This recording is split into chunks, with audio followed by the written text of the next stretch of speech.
The most anticipated movie of the year for every theater fan is finally out, and I wouldn't be a true Wicked fan if I didn't go check it out immediately. And this means that now we have the full musical available on the big screen, and I couldn't be happier. In this video, I'm going to share my favorite moments of the movie, general thoughts about it, and I am so curious to know what you think about it if you've seen it, so let me know in the comments below. But now buckle up and let's talk about Wicked for good. The story of Wicked in the musical is split across two acts, and in this case it's split across two movies, so it is directly replicating what's happening in the theater in terms of the storyline. So Wicked for Good covers the second act of the musical, and this is reflected in the songs, in the narrative, and also there are two additional songs that are included in the movie version that you don't get to see in the musical, but I'm gonna get to it in a second. Wicked for Good starts in the middle of action, right when Elphaba is declared a public enemy and labeled the Wicked Witch. She flees the Oz because she is the one who figured out the wizard has no real power and is no real wizard at all, and actually she's the one who has the power and they wanted to use her to manipulate the citizens of Oz, and she doesn't want to be part of that, and that is why the smear campaign around branding her as the Wicked Witch, and she lives in exile. While Glinda, on the other side, becomes part of the establishment, and in the opening scene of Wicked for Good we get to see the juxtaposition between Glinda's life and Elphaba's life. And for me, this is one of the most impressive parts of the movie delivery of these two storylines, because they're constantly contrasted and showing how different choices that they're making in their lives are impacting the path they're going further down. There are so many beautiful scenes where you see Glinda walking towards light and goodness, whereas Elphaba is walking into the darkness and even becoming more wicked. This is beautifully showcased into the context of what's happening in their lives, but also into the colors and the set design and the costumes that they are wearing. And it is truly magical to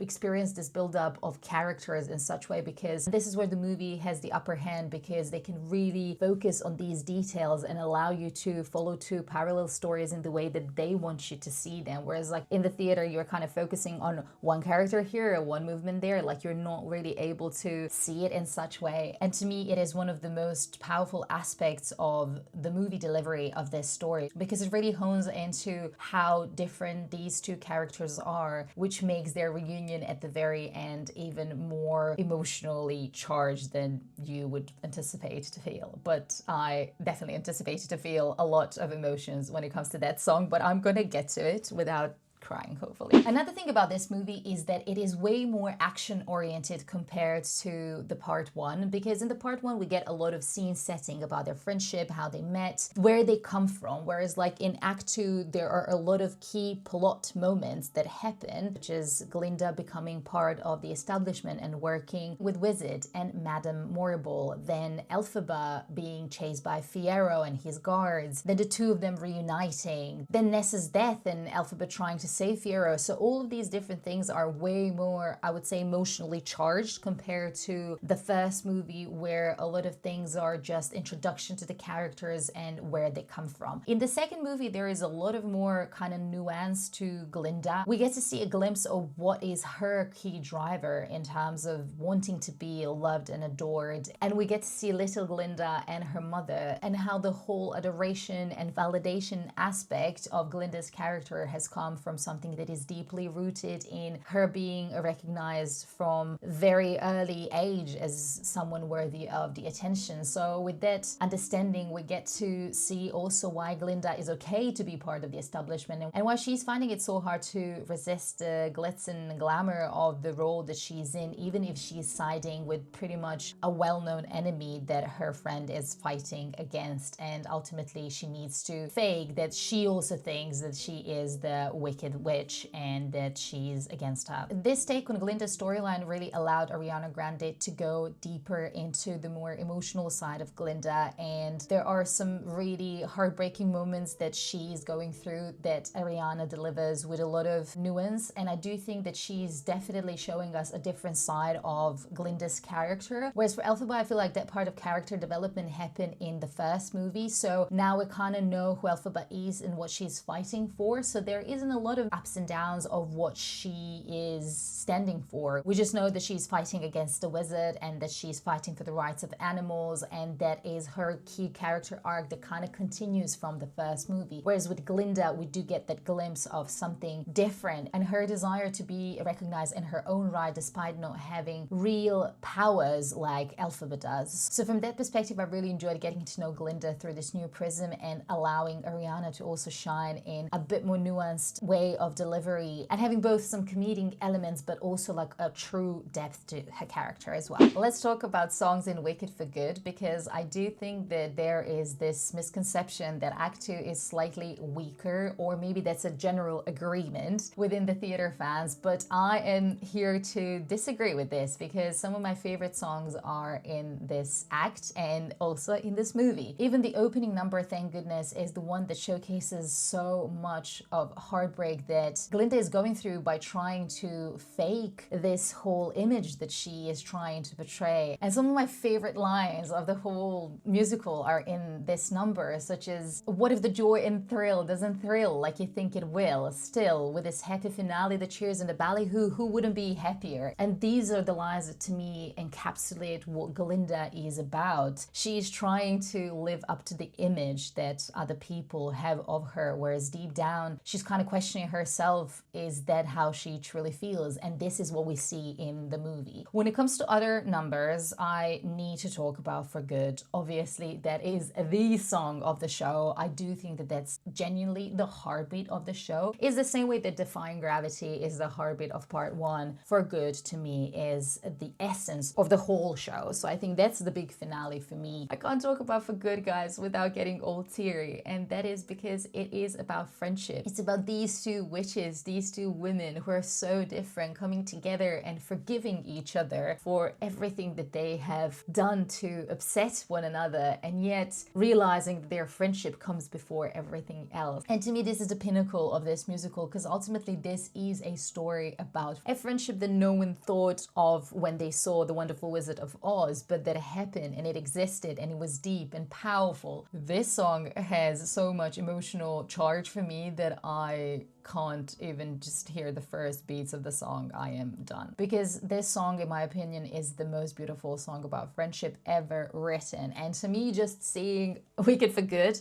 for that moment alone, it was worth it. It was impeccable delivery as well from both Cynthia and Ariana. The whole scene was delivered with the two of them in these close-ups. Again, juxtaposition of these two characters, but there's so much emotion on their faces and true deep sentiment for the words they're saying that it really resonated with me, and I really, really loved that moment in the show so much. On the other spectrum of this emotion is No Good Deed. This song is a powerhouse, and I am so glad that they honored it the way that it should be honored in this movie, and that is with so much power. This is the highlight of that action sequence, I would say, because you really get to experience Elphaba in her biggest, wickedest moment. And this scene in the cinema was followed by applause. It doesn't matter if you like this song from before or not, but it just truly allows you to see where Elphaba is coming from, and also you get to see how much she cares about Fiyero, and her powers just like come to life in a way that you haven't seen before. And to me, this is one of the most impressive parts of the movie, because you get to see great effects and costumes and set design, and then also Cynthia is singing amazingly and flying, and it just looked spectacular. One very unusual number that I loved in Wicked for Good is Wonderful. This is normally a song that I skip. I really don't like this song in the musical, and I do not resonate with it at all. Whereas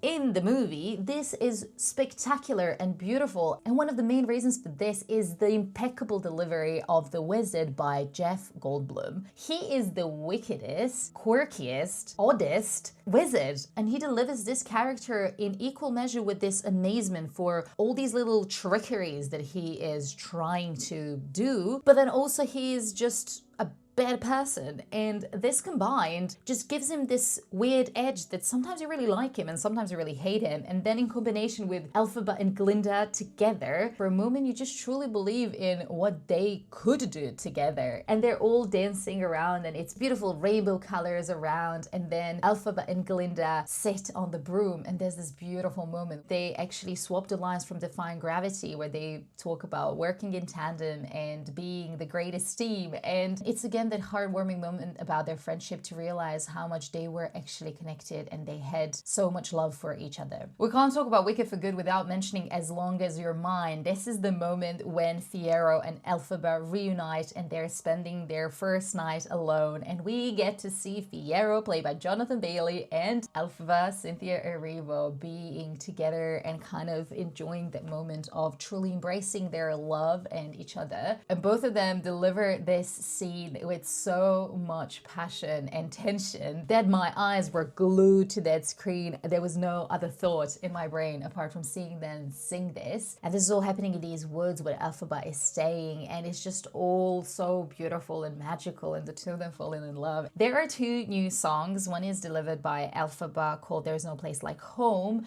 and the other one by Glinda, The Girl in a Bubble. And both of them do add a little bit more of nuance to their characters. Are these songs necessary? I mean, I don't know. I wouldn't say no to another song by Stephen Schwartz, but I wouldn't say that they're the ones that kind of stayed in my ear as the ones that I would want to go listen to. I will see how I feel after I see the movie again, but it's nice to have a couple of additional numbers. I wasn't too impressed by them. I wasn't just like, oh my god, this is the best song ever. Out of the two, I enjoyed The Girl in a Bubble more because of Glinda's character development, because I definitely see that being way stronger compared to the Act 1. And with this song, we do get that reflection of who she wanted to become always and what's driving her. And another thing to know that there is a lot more overlap with The Wonderful Wizard of Oz, so we get to see Dorothy and Toto, and then obviously the Scarecrow, Tin Man, and Cowardly Lion, who all have their moments in the movie. There is also the scene when Dorothy's house falls onto Nessa and the two witches reunite there. So you will be able to get a lot of these nuggets that are nods or like full-blown replicas of similar scenes, but you never get to see Dorothy's face. You just see her silhouette, which actually really allows you to follow this as part of the same universe, and that's something that I really like. To me, the story about friendship resonates the most, but then this movie has a lot of potential to tap into some other things such as the animal rights and the smear campaign that is run against Elphaba, who ultimately is not the Wicked Witch, but she is made to be Wicked Witch because of the way that people orchestrated the whole propaganda against her. So it is a movie that has quite a few different layers, and then also tapping into that iconic universe of The Wonderful Wizard of Oz. There are so many different things that are going for this movie, and I think that they've done a great job to